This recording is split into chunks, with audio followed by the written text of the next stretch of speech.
Okay. Thank you for the introduction. Let me just first thing first. I will just take one quick shot of the audience.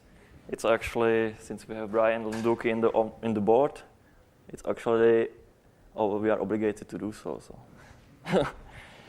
Okay, so OpenQA.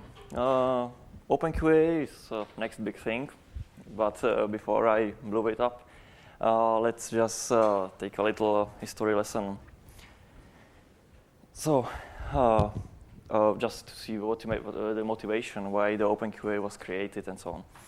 So this is very similar how regular software was developed before some changes in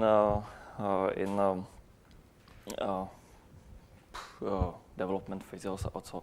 And this is very similar to also how distribution was developed. You had basically, for half a year, you were messing with packages, you were packaging new stuff, adding patches, disabled featuring, enabled, and other features.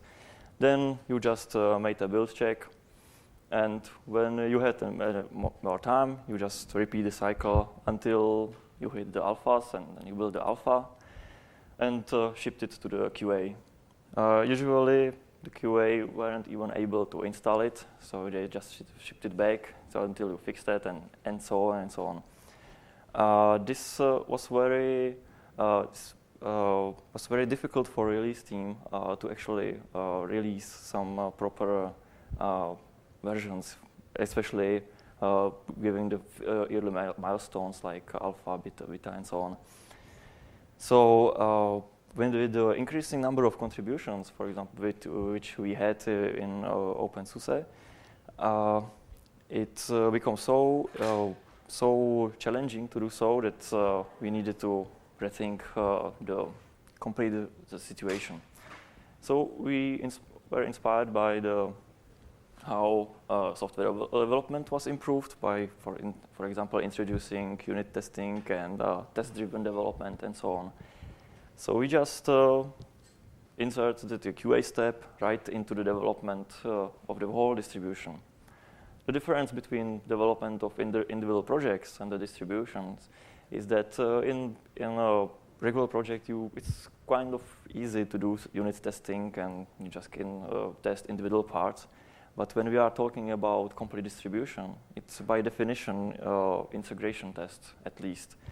So for a distribution, we just basically copied the QA from the final releases or the milestones and put it to the development model or the development cycle itself.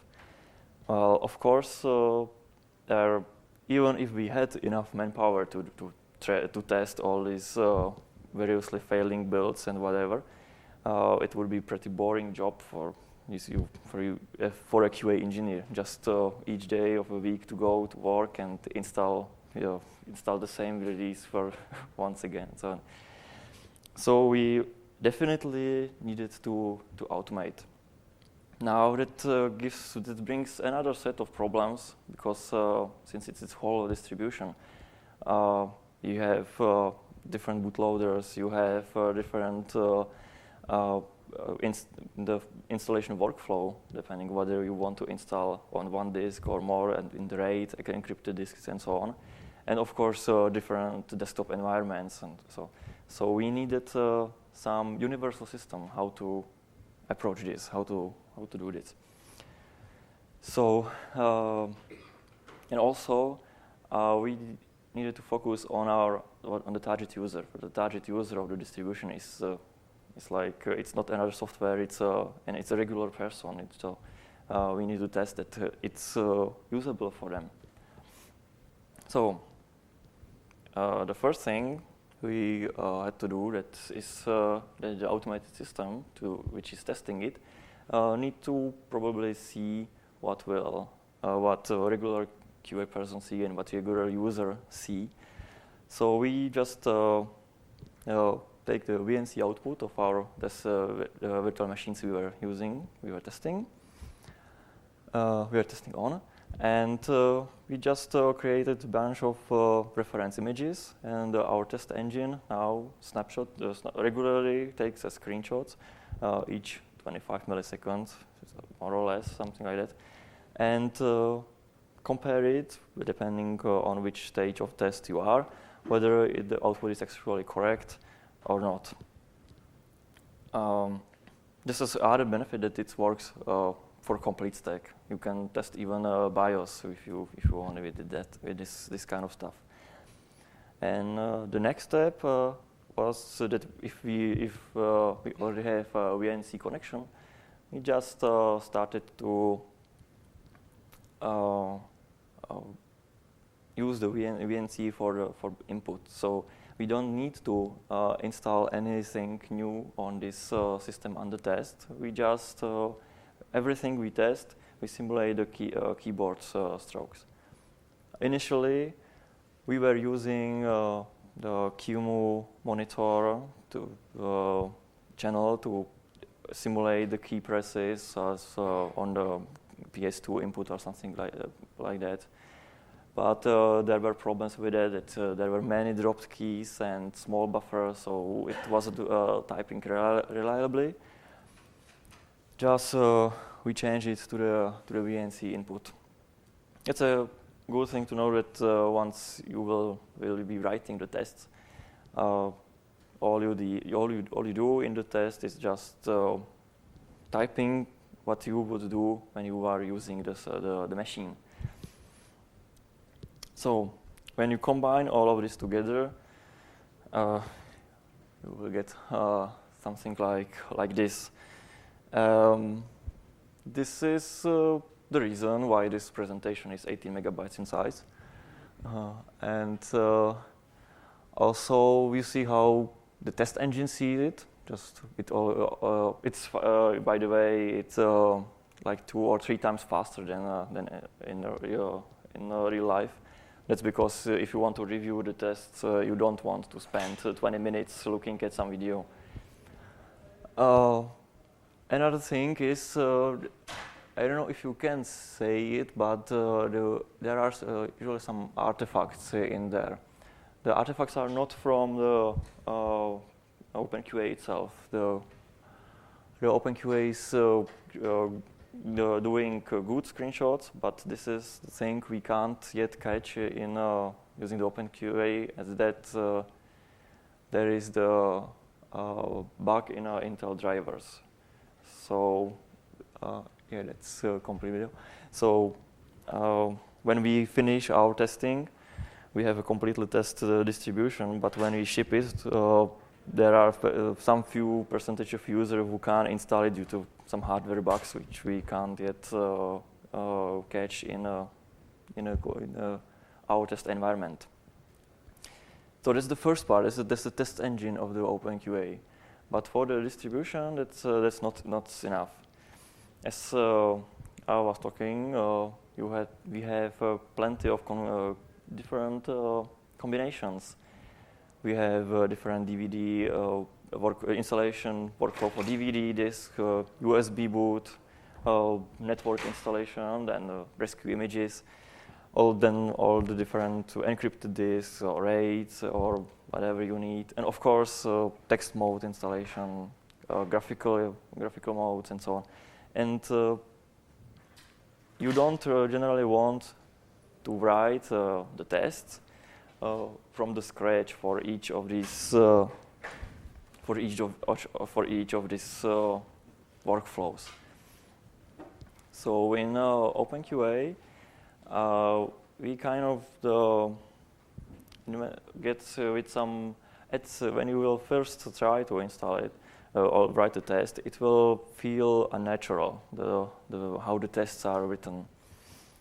We have one. I will talk about it later. But basically, in our front end where you can configure it, we have several tables like code machines, test template, and medias, where you put different variables in it. Usually they are gathered, grouped in these logical groups. So in the machines, you usually put how many disks it has, whether it use special networking and so on. On test templates, whether you want to encrypt your disk, whether you want separate home directory, or whether you want just plain installation. And of course, product or media, it's called now. You put the media type you are testing. Then the OpenQA scheduler takes all of this information that it collects from these tables and generates all of possible combinations. And it generates test jobs, like here, which collects all the settings you have from machines, test templates, and products. And so from some few variables, you can generate like 10, 70, even 100 jobs, whatever you have configured. That's at the end, when it's all properly set up. For example, for openSUSE Tumbleweed distribution, when the new image is created, the OpenQA automatically generates around 80 tests and run them. And of course, there is the last benefit of the OpenQA, and that's automated. So there is there is downtime when it crashes, but usually not. And besides that, it always works. It's also working in parallel. So you can add numerous workers. So this is, I just made up the 80 number, but we experimented with up to 50 or 60 workers. So we were able to test 60 tests in a parallel. So whole distribution you can test in like 2 hours. And so it's really handy for this kind of work. The important thing to remember is that even for openSUSE release model, the OpenQA is only a part of all this. There is also the second part, which is driving the workflow, and it's in open build service. But you should really check it out. But it's another topic. So we will take a quick look on how the architecture is, how it's designed. So this is kind of older picture, but I like the colors, so I use it all the time. We have the web UI node. On this node, there is a web UI you can see as a user. There is a REST gateway. There is the WebSocket server and the scheduler. There are also different processes. You can have a separate database like MySQL or Postgres or SQLite. You can work with that. So this node actually also takes care of the scheduling of this template of these parameters I was talking about. The worker node. This is you can have either this can be on one computer, or you can use remote workers. And this is basically only middleman between the test engine, which is the os-autoinst, and the OpenQA. The os-autoinst is the actual thing which executes the tests and collects the screenshots and compare them and generate results from that. Now this we have the os-autoinst has we can use different backends, test backends for it. By default, we use QEMU, QEMU. That's also the most feature-wise backend we have, and it's but it's running basically it's managing itself some bunch of virtual machines. We have IPMI for real hardware testing, but you need to specialized hardware for it, which supports actually a IPMI protocol. But if you have this one, you can eventually get or capture some hardware bugs. But the problem is that like with the KVM, you can run multiple workers or multiple jobs on one machine. For the IPMI, you actually need different machine or one machine for one test. There is no parallel execution.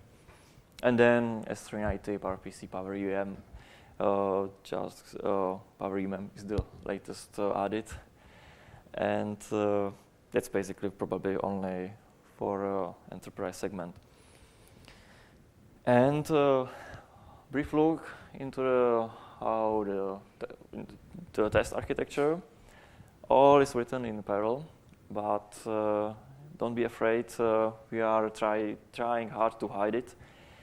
So we provide some test API and just like a type string, and you put a string and it types it in. So usually in test you don't need some different or complex algorithms. So you can't say it's parallel. So the tests are divided in two parts. There is a test loader. It's called main PM. And actually in this test, you evaluate, when you include this, then this test main PM is loaded. It gets all the variables, so generate a combination of variables from the scheduler. And depending on these variables, it includes various tests from the test subdirectory. In this directory, you have individual tests. Then the third part is the needles. These are the reference images with proper metadata, because we don't need to match complete screens at all the time. We are usually interested only small cutouts for it. But tomorrow at 9 a.m., unfortunately, the first one at AE 113, so I will be at OpenQA workshop when you will have opportunity to do some hands-on session and see how it's actually implemented. And yeah, let's see about some features why you should consider OpenQA and why you should use it for not only distributions, but for whatever applications you are using. We finally think we even, or someone even managed to run Android testing using OpenQA, so you can try. The main selling point is quite powerful reporting. You already saw the video recording. It's done by default. Then you have all the screenshots whether during the test they are displayed in the order as they were as the tests were executed. Even the text output, when you just look for the serial console and what's there, it's included in there as a picture. When everything is okay, the border is green. When not, the border is red. And when you click on it, you actually see the screenshots. There is a slider. You can move it left and right, and it will just show you. Usually, you will see what's the problem.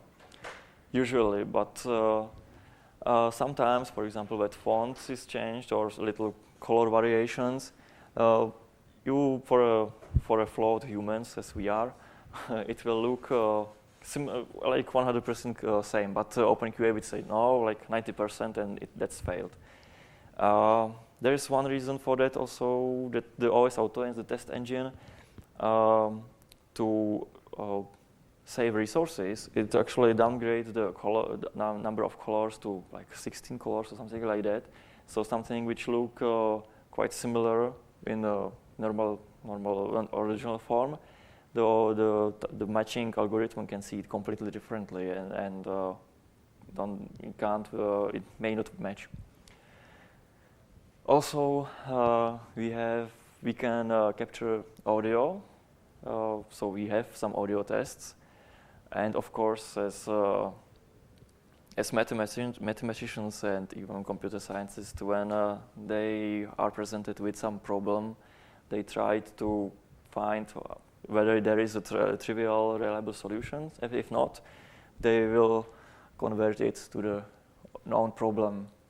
So we capture the audio, and actually we convert the audio to the visible form using some Fourier transformation, and then we just compare the images. That's how we test whether the audio is working or not. So quite neat. Except for that, more we have you can upload anything from the test machines you want. The first four is always there. The video, the vars, this is the generated variables for inspection, the serial output of the machine, and the logging data of the test engine itself.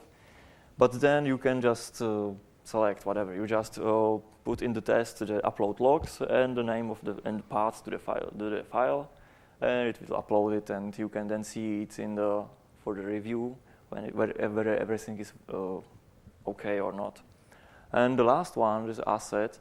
It's basically works the same as the logs. The only difference is that assets can be reused in some different in other tests. And also there is listed the original media which was used for testing. So you can actually even download it. So for example, when you generate new images each day, you can go back and use the image from 2 days ago, or you don't have to use always the latest, which is on the build service. We also support quite complex test cases. This is the like a chain relation. This is the dependent test. This basically means you specify that this test will run only when this first one will finish as successfully finish as in past. So at first you can preserve resources. For example, when the installation failed, you just don't need to rerun the installation again and again when it's broken. So you save the time. And of course, you can mark at the install job that I want to upload. I want the result of the actual state of the machine when the test is finished to be uploaded to the OpenQA server itself, and then the rest of the test will start from the point the last test finishes. So you don't need to reinstall in this test everything from the scratch. So for example, here you can have install KDE, and then here you have test KDE with whatever on Wayland, on X, on whatever you want. The next are multi-machines tests and their combinations. This is very useful when you have client-server models and you can't have all these services on one machine. For example, when you are testing DHCP or some network stuff, you need some test support for it. So you can say that this one is a master, it's a parent for, and it should be running in parallel with these tests. So the scheduler makes sure that all the tests are scheduled correctly, so the tests are not waiting for some blocked workers using the another jobs. And of course, it also maintains that, for example, when the parent fails in some test and is terminated, all of the children will be terminated. As a side note, when you will be watching or going through our GitHub commit log, when this feature was implemented, the Git log is full of chained killed children and parents. So it was actually pointed to me that I should stop talking about children and parents in this context. Related to this is networking. Because when you want to test for example, the DHCP server or networking stuff, you usually need to more ensure that the network is separated and that you use various other configuration. By default, we are using QEMU, user networking, and the individual QEMU machines can't talk to each other. They are isolated. They have access to the outside internet, but they can't communicate between themselves. The easiest one is the tap networking. The easiest one for us to implement, but it's probably the hardest to set up, since all the setup of the networking is on the actual administrator of the OpenQA system. Then we have virtual distribution, distributed Ethernet. I think that's a QEMU feature too, but the good thing is that the scheduler or the os-autoinst will know, based on in which group these tests are, that it should interconnect them. So it automatically creates the connection between these jobs when they are parallel, when they are running in parallel configuration. Then it knows that they should be automatically connected. The same is with OpenQA switch, but there is OpenQA switch is a little harder to configure because it's a combination with tap networking and OpenQA switch, which creates the interconnection. Yeah. Also, the OpenQA switch is running. It adds another service to the worker system. So. When you are developing, you hit the bugs there, and sometimes they are quite clear to see. But many times you need to extract some other logs and don't want to restart the test from the scratch each time. So we have a support. You can enable that as the test is running, it's divided into individual test modules. And after each module is passed, the new snapshot is stored in the QEMU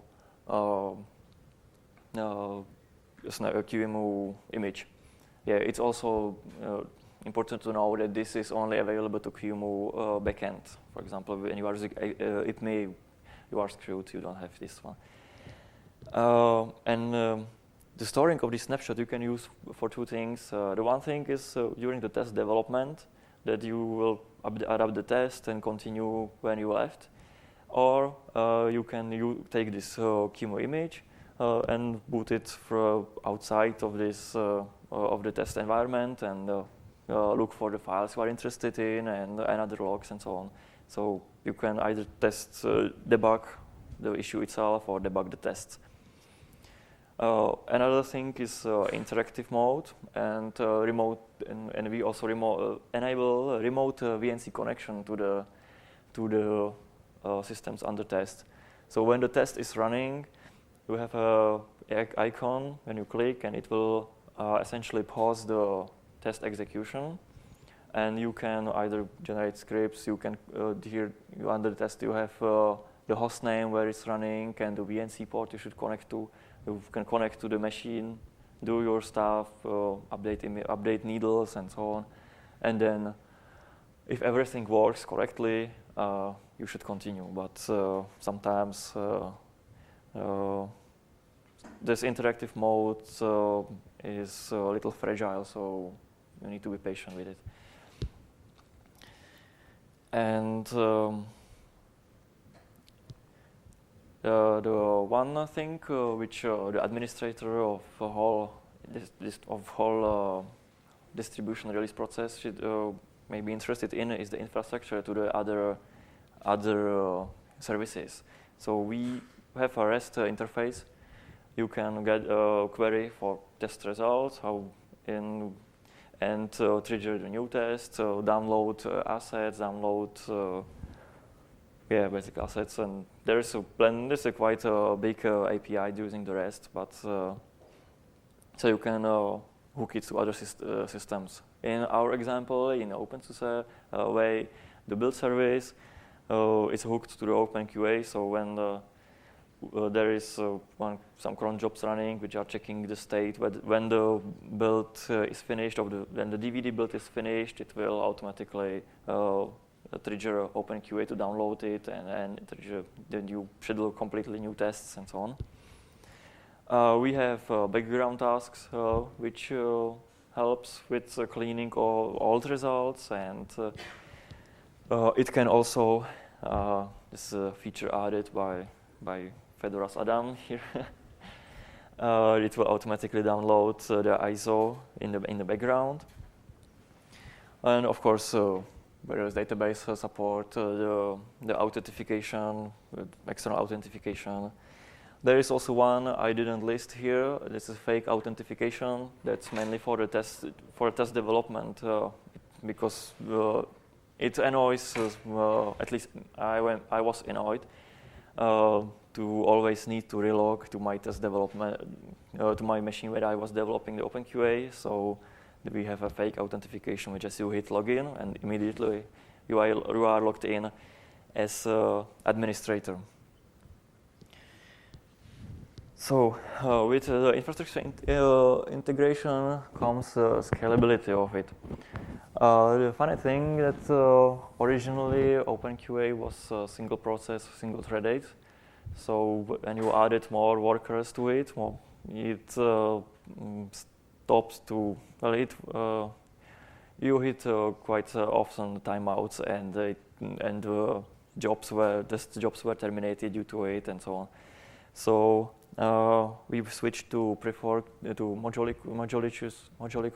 pre-fork module, which essentially is a multi-process one. But that's it for web UI. You can scale up when you have enough CPU power and memory. You can add more workers. It's a similar thing as Apache workers. You just add more workers and hope it will solve your issues. For the workers, you can have this. You can scale it up if you have resources, or you can add remote workers. For the scaling up, because the worker usually needs has two high demand processes. One is the actual QEMU running the test, and the other one is the system which is grabbing all the input and comparing the images and generating video and so on. So for in my case, I usually reserve two CPU cores, if you have hyperthreading with these pseudo cores, to one OpenQA worker. So for 8 cores machine, we are running 4 workers usually. And of course, the memory constraints aren't too high for today's standard, because by default, the OpenQA will create virtual machines with 2 gigabytes of RAM. So for the RAM is really not the issue here. The CPU power is. Okay, now the context, if you are interested in it. We don't have some OpenQA dedicated to mailing list or IRC. We are all hanging out on openSUSE factory IRC channel, email, openSUSE factory, openSUSE.org. We have progress for our issues, but you can use also issues record on GitHub. This whole thing is open sourced, including the tests for openSUSE. They are like os-autoinst dist3 openSUSE, and it's all GPL version 2. You are free to try it and contribute back. So that's basically it. Yes, okay. Yeah, I would like to ask, what kind of virtual machines are supported, like KML or? For now, it's only KVM QEMU. Because we are not using some we are not using libvirt for management. We are directly the os-autoinst engine directly executes QEMU command binary with all the parameters to construct what you want. So far now is this. There is svirt support, but I don't know how mature it is. It was added quite recently, so far I didn't see any tests on it, but yeah. Mm-hmm. Yes. Is there some output in XML or just log or some HTML? The results page? If we don't want to watch on the video. Yes, there were the screenshots. I actually can maybe show you. Well, if the network, of course, will work.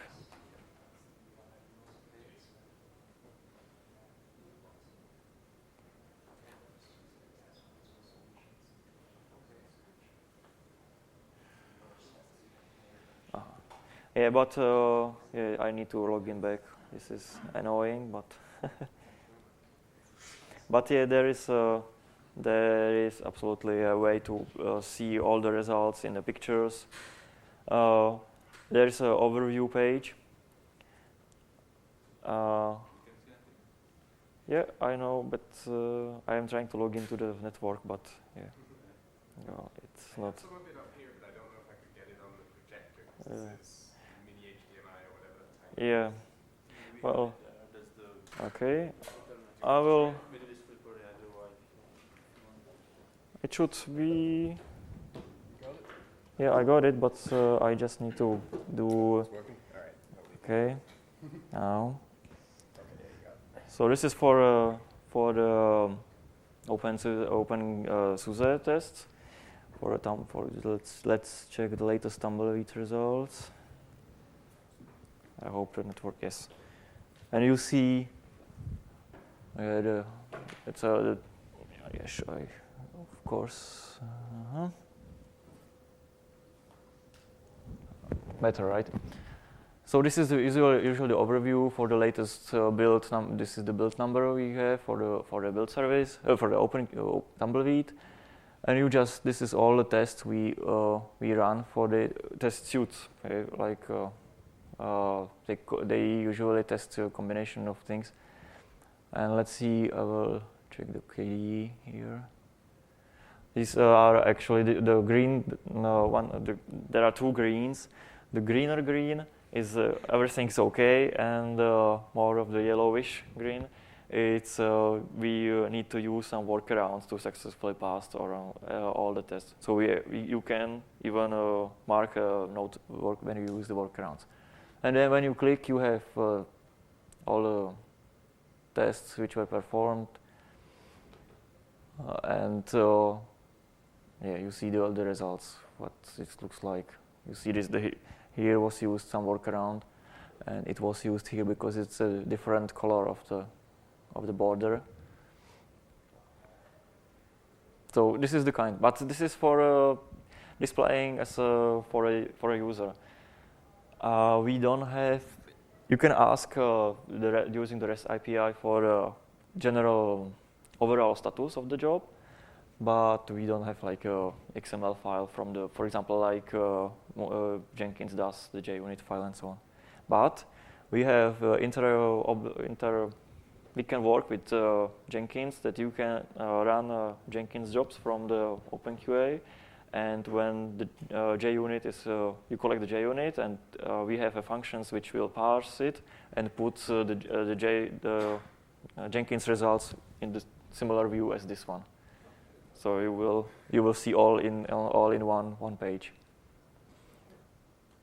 Yeah, and then there is the logs and whatever it was collected from C. The log from the test engine usually looks like this. So you see what you scheduled, all the tests. Here is the actual command line which created the QEMU machine. In connection to VNC, and then the test usually, yeah, you see whether the matching and so on. How it looks, source code of the test. Yeah. When you click, for example, on this welcome, let's see some more complex test case. You click on this, and you get the source code of the test. The source code viewer isn't very, like I would say, you can use it to see the actual test, but you see that it's based on some console test, and this console test usually have some other modules, some helpers or whatever you can use, And so far in this source viewer, you can't click on it and show the underlying source. We are aware of it and have a bug about it, but so far, I don't know, maybe it will be implemented, but I don't know when. So it's barrel code, right? Yeah, it's a per code. You can move also with the mouse to some Yes, yes. We have in the test API. Yeah, okay. I'm out of time, but tomorrow, exactly. That's the right way to do. Okay. Yeah, of course. There were 2 questions, so 2 squares. But I have 3 more, so 3 more questions. No, okay, I'm out of time, I know. Thank you.